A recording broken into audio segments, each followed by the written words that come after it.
खुलुमबाय बड'लेण्ड रादाबनि स्टुडिअ'आव बयखौबो फरायबाय।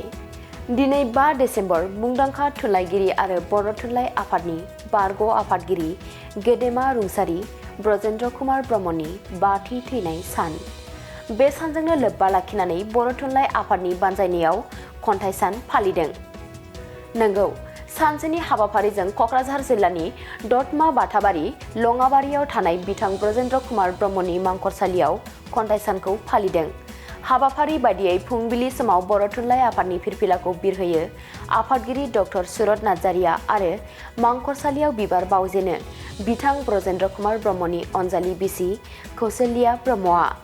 बे हाबाफारिजोंनो लोब्बा लाखिनानै खुंफुंनाय सावराय मेलाव बिटिआरनि मावफुं सोद्रोमा रनजित बसुमतारिया बाहागो लानानै मेलखौ बेखेवनानै होयो। बे हाबाफारियावनो BKWSनि मावफुं सोद्रोमा अनिल बसुमतारि,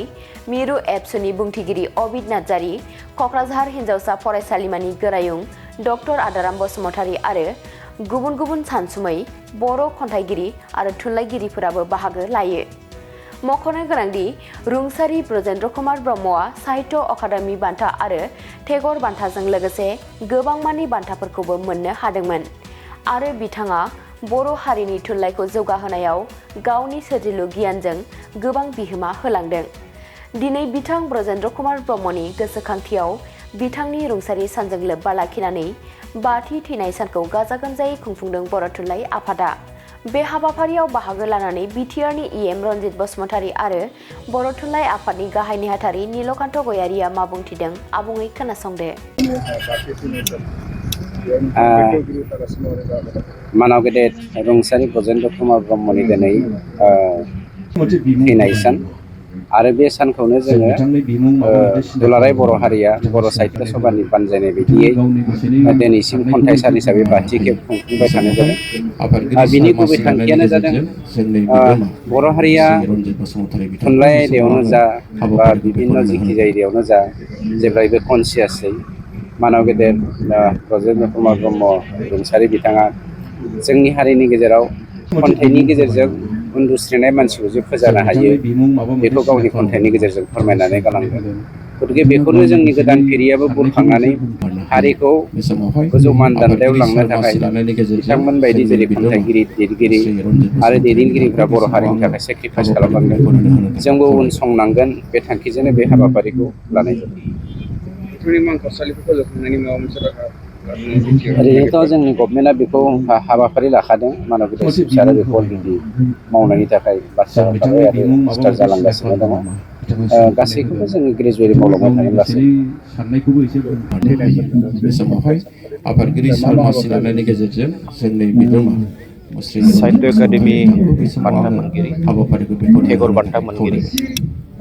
बर'नि सासे गागि लिरगिरि बिथांखौ गोसोखांनानै दिनै दुलाराय बर'फोरानो 5 डिसेम्बरखौ जोङो खन्थाइ सान महरै फालिदों आरो दिनै नैबे बाथाबारि खाथिनि बिथांखौ फबनाय जायगा आफादगिरि सालमासि लानायनि जायगायाव दिनै जोङो जोंनि बिरहोयनो क'क्राझार जिल्ला बर' थुनलाइ आफाद आरो लोगोसे बेनि गेदेमा रायजो राजा जों जयैनो बे हाबाफारिखौ फालिदों। बिथाङा जोंनि गेजेराव गैया, नाथाय बिथांखौ जों बर' थुनलाइ आफादा मालाबाबो बावनो हाया। दिनै जों जि हाबाफारि लादों बे जोबोद थेलेबलेब हाबाफारि। बिथांखौ फबनाय जायगायावनो जों बेखौ फालिदों आरो बेजों लोगोसे दुलाराय बर'फ्रा गासैबो जायगायावनो गुबुन गुबुन हाबाफारिजों बे हाबाफारिखौ फालिदों। दा जों बयबो मिथिगौ जे ब्रजेन्द्र कुमार ब्रह्म सारनि जि बर'नि थुनलाइ, बर'नि राव, बिथांनि बिहोमाया बेसेबां। बिथां गेदेमा सुबुङा बारा खोथा बुङामोन, बारा बाथ्रा बुङामोन, नाथाय बिथांनि जि खलम, बे खलमा गोबां बाथ्रा बुङोमोन आरो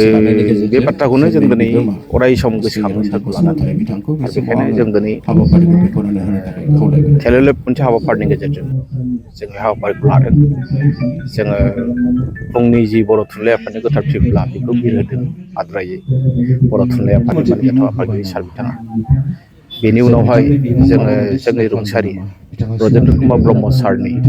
फबनाय जायगायाव बिथांनिनो अनजालि बिसि कौशला ब्रह्म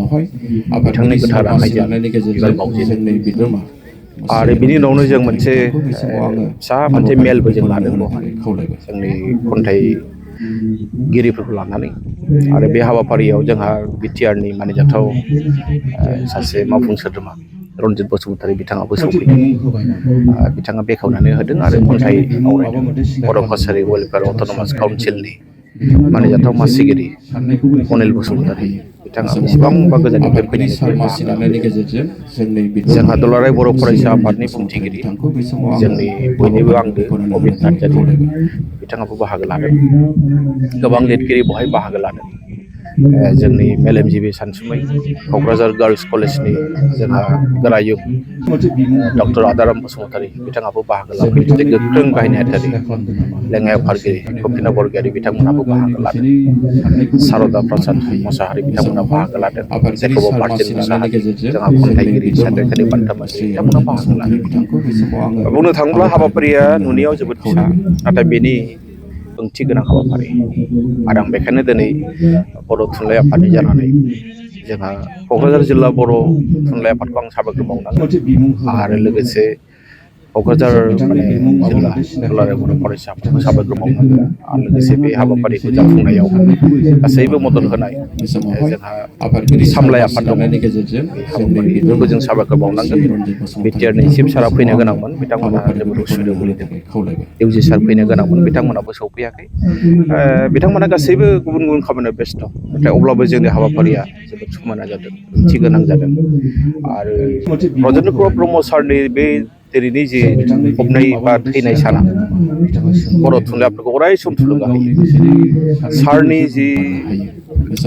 माहि बिथांनि जि माखासे अराय सम गनायजाथाव बिथांनि आखु बेफोरो जोंनि थाखाय मोनसे दौल जानानै थालांबाय जों बिथांखौ बावनो हाया बर' थुनलाइ आफादा अराय सम गोसोखांगोन जेब्लासिम बर' हारि थागोन ब्रजेन्द्र कुमार ब्रह्म सारनि मुङाबो गोथाङैनो थाबाय थागोन बिथांनि नैबे मांखरसालि बिनि थाखाय बिटिआरनि चिफ मानिजाथाव प्रमद बर' बिथांनिसिम जोङो सावरायखांबाय बिथांजों बिथांनो गोसोखां बिलाइबो होनाय जादों आरो जों दा नुनो मोन्दों नैबेवहाय मोनसे स्ट्राक्चार जाबाय थादों बेवहाय ब्रजेन्द्र कुमार ब्रह्म सारखौ बेवहाय मोनसे माने मुसुखा बेवहाय दोननाय जादों आरो बेनि अनगायैबो जों दा नुनो मोन्दों जे गोबां खामानि बेवहाय मावनो गोनां दं बे खामानिखौ फारि फारि मावगोन जों मिजिंथिदों मुथथे जोङो आसा खालामदों आगोलावबो जों नुनायाव हाग्रामा महिलारि सारनि दिनाव खामानिया एसे जादोंमोन दा जि आद्रा थानाय खामानि प्रमद बर' सारा मावदों